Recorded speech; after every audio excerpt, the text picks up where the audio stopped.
Inflation, ça fait 3-4 jours qu'on pose la question. 3% en juin sur un an aux États-Unis. Est-ce que c'est fini, Nathalie ? Est-ce qu'on arrête ? Voilà, maintenant, objectivement, tout le monde me le dit. Hier, Jean-Hervé Lorenzi a dit on racontera l'histoire récente des banques centrales dans les thèses à venir comme l'une des plus grandes erreurs de politique monétaire de l'histoire. Alors évidemment, je ne serai pas d'accord avec Jean-Hervé Lorenzi. Je ne vais pas vous inviter sur le thème l'inflation est-elle d'origine monétaire ? Non. On l'a eu 1000 fois. Moi, je suis persuadé qu'il y a une partie monétaire. Mais est-ce que là, finalement, Jean-Marc Daniel avait raison ? Allez, ça fait 4 fois que je pose cette question dans l'émission, mais il est suffisamment fidèle pour lui rendre hommage. Il n'y a pas d'inflation véritable au sens du terme inflation. Et quand on a dit que c'était transitoire, on avait raison. Voilà. De toute façon, voilà, moi je vais pas revenir sur l'origine de l'inflation, mais comme de toute façon j'en suis persuadée, ça va pas changer mon prisme. Je pense qu'effectivement, comme il faut être prudent, on a été extrêmement prudent sur l'augmentation, et bien là on voit les banques centrales qui sont prudentes aussi sur la phase inverse. Finalement, c'est marrant de voir comment en fait les discours sont les mêmes, puisque au début vous aviez aux États-Unis non, elle est que transitoire, non, elle est non, elle est pas transitoire. Et puis maintenant, c'est l'inverse, c'est-à-dire, ça va se terminer, mais en fait, on n'est pas sûr, mais en effet, on n'est pas sûr, et en fait, on n'est pas sûr. Voilà. Donc, en fait, on peut voir que finalement, c'est tout à fait, c'est en miroir, le discours qu'ils ont. C'est ce que Jean-Marc Daniel résume par incompétence.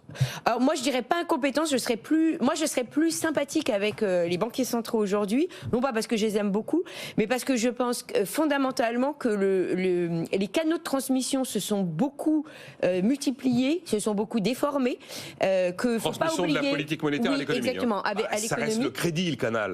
Non. Justement, non. Le rôle du marché financier est beaucoup plus important qu'avant au niveau des incitations et des taux d'intérêt et des prises de décision. Et c'est ça qui est très peu pris en compte, même c'est beaucoup plus pris en compte quand même dans les papiers aujourd'hui, chez les académiques. Mais c'est bien ce rôle-là qui est plus compliqué à comprendre dans comment en fait cette politique monétaire affecte l'économie. Et je vous rappelle qu'on a quand même vécu une période qui n'a aucun précédent historique, celui du quantitative easing, où on a quand même arrosé de liquidités pendant plus d'une décennie, qu'on en a remis une couche énorme avec le Covid, et qu'on ne peut pas s'attendre à ce que ça n'ait pas d'effet dans le temps. Donc bien évidemment, aujourd'hui, objectivement, là j'entendais ce matin que les prix à la production américaine, puisque ça c'est un marqueur aussi important, n'avaient quasiment pas bougé. Donc effectivement, si les prix à la production n'ont pas bougé, il y a de fortes chances qu'on soit vraiment dans un cycle, qu'on arrive à la fin de recul de l'inflation dans les prix à la consommation. Néanmoins, ça ne veut pas dire qu'effectivement on a fini avec ce processus qui a des conséquences multiples, et preuve en est qu'on a quand même toujours une bourse qui se porte pas trop mal, alors qu'on est normalement dans les fins d'inflation. Que l'arbitre, ce sont les marchés.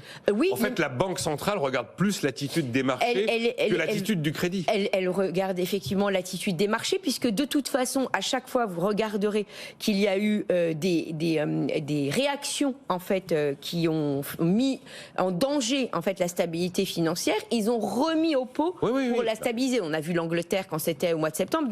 Donc attention, moi je ne dis pas, je dis simplement que le phénomène d'injection monétaire est beaucoup plus compliqué à analyser qu'il y a un siècle, parce que il y a un marché financier qui irrigue.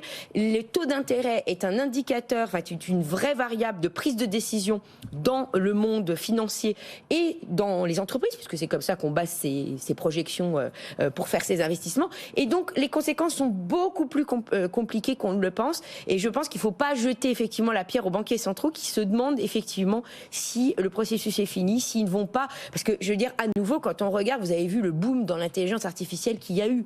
Moi je veux bien, mais c'est quand même des choses qui rappellent des mini-bulles. On est bien voilà. Et je pense que les injections monétaires ont provoqué des mini-bulles sur les marchés. Et on ne sait pas. Effectivement, certainement qu'elles vont être moins importantes. Il va y en avoir moins à venir, puisqu'on a retiré beaucoup de liquidités. Mais on n'est quand même pas à la fin de ce processus. On est peut-être à la fin du processus des prix, mais peut-être pas encore de celui début sur les marchés.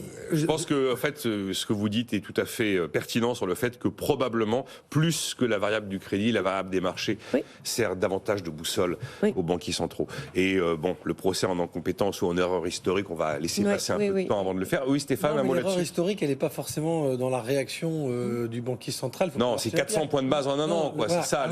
C'est ça qui est l'erreur en fait historique. C'est d'avoir mis autant de temps. Ce qui est intéressant dans la financiarisation de l'économie aujourd'hui ou dans l'économie financiarisée, on dit ce qu'on veut, c'est qu'en fait, même s'ils ont retenu des leçons, à chaque fois qu'il y a eu des choses sur les dettes souveraines il n'y a pas longtemps, Lehman en 2008, la bulle Internet des débuts des années 2000, il a fallu à chaque fois que les gouvernements et les banques centrales s'adaptent dans leur politique de quantitative easing. Là, forcément, il y a à chaque fois une nouvelle. Il y a un nouveau truc. Et alors, n'oubliez pas quand même qu'on sort d'un élément exogène, un vrai signe noir qui a quand même sclérosé la planète entière pendant 2 ans et demi et qui donc fondamentalement, je parle des confinements, fondamentalement, c'est là où on peut peut-être, à mon petit niveau, leur reprocher de se dire c'était écrit d'avance qu'il y allait avoir une certaine forme d'inflation avec la reprise et la remise en place de consommation, la bonne vieille inflation de fond. Et que derrière peut-être, ils se sont dit il faut éviter tout de suite un boom, donc on va faire un truc qu'on n'a jamais fait historiquement. On monte trop vite. Et en fait, c'est comme un shoot d'adrénaline. S'il est trop fort, vous tombez dans les pommes, quoi. Historiquement, ils ont quand même Volcker en ligne de mire. On sait ce que ça a donné, quoi. 79. Ça a laminé les caisses d'épargne numérique. Ça a laminé l'économie américaine. Mais enfin, moi, j'ai pas mal d'invités qui considèrent que là, on est à 3,5 sur le dépôt. Oui, c'est ça. Si on dépasse 4, c'est chaud, quoi.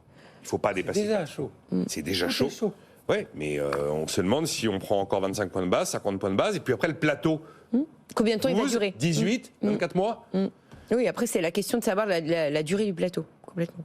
Bon. Après, c'est passé entre 79 et 80. On a 8 minutes. Bon, on vient de faire un peu de macro, on fait un peu d'IMO. Allez.